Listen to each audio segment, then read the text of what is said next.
اب تو قبرستان میں بھی لوگوں کے ہنسے اور مذاق ہوتے ہیں، قبرستان میں ہنستے ہیں، مسکراتے ہیں، قبرستان میں بھی ایسا لگ رہا ہے کوئی پارک میں گھوم رہے ہیں، کہیں پارک کی سیر کر رہے ہیں، اس انداز سے قبرستان میں رہتے ہیں۔ کون سا قبرستان؟ کیسی جگہ ہے؟ صحابہ کہتے ہیں کہ نبی علیہ الصلوۃ والسلام ایک مرتبہ اسی قبرستان جو مدینے میں بقیع جس کو کہتے ہیں، جس کو بعض لوگ ہمارے یہاں کے لوگ جنت البقیع کہتے ہیں، وہ جنت البقیع نہیں ہے میرے بھائی، اس کا نام ہے البقیع الغرقد۔ حدیث کے اندر اس کو البقیع الغرقد کہیں یا البقیع کہیں صرف کافی ہے، لیکن جنت البقیع نہ کہیں۔ تو اسی قبرستان کا واقعہ ہے۔ صحابہ کہتے ہیں کہ نبی علیہ الصلوۃ والسلام قبرستان میں داخل ہوئے، بیٹھے رہے۔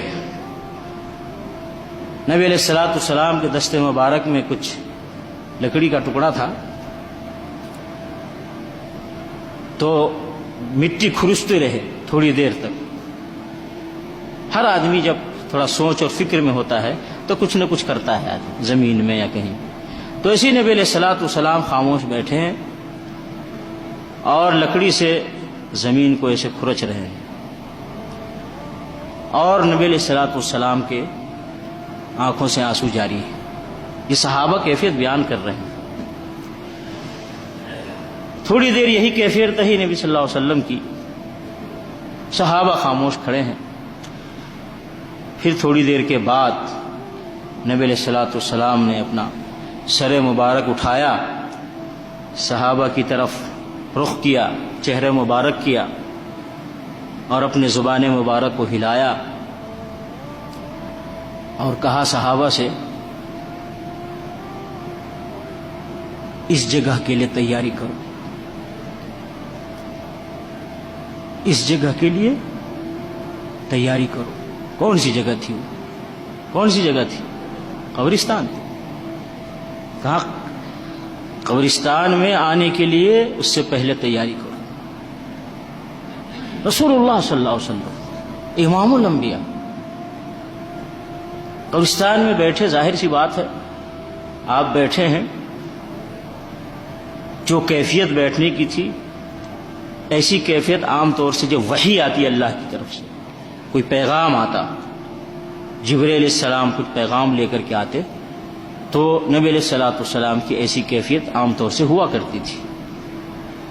تو صحابہ نے تو دیکھا کہ بیٹھے ہیں، ممکن ہے اسی وقت اللہ کی طرف سے پیغام آیا نبی علیہ الصلوۃ والسلام کے پاس کہ قبرستان میں کیا ہوتا ہے، قبرستان کیسی جگہ ہے، قبرستان میں کے لیے کیا کرنا چاہیے۔ تو یہ ساری کیفیت بتائی گئی نبی صلی اللہ علیہ وسلم کو، اور اس کی وجہ سے آپ کی آنکھوں سے آنسو جاری ہیں۔ اور پھر سر مبارک اٹھا کر کے صحابہ کو تعلیم دی، نصیحت دی، اور کہا اس جگہ کے لیے تیاری کرو۔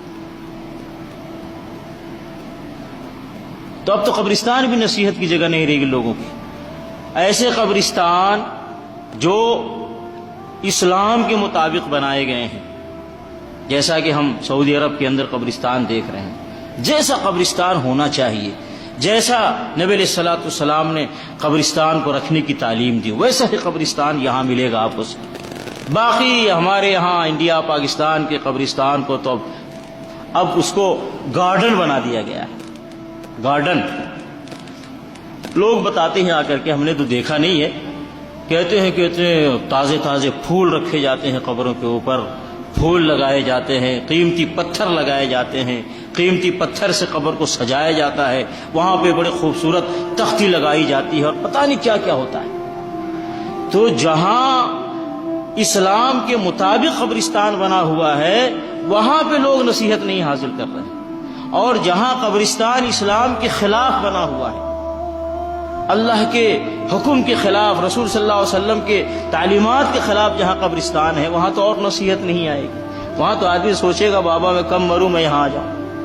زندگی میں تو تازے تازے پھول کوئی نہیں لا کے دیتا، قبر میں آنے کے بعد تو تازے تازے پھول لا کے ڈال رہے ہیں۔ زندگی میں اتنے قیمتی پتھر کا کوئی پتھر لا کے ہمیں نہیں دیتا، یہاں مر گئے تو اتنا قیمتی پتھر سے در و دیوار بنائے جا رہے ہیں اور تختی لگائی جا رہی ہے۔ وہاں تو اور آدمی قبر کو بھول جائے، قبرستان کو بھول جائے۔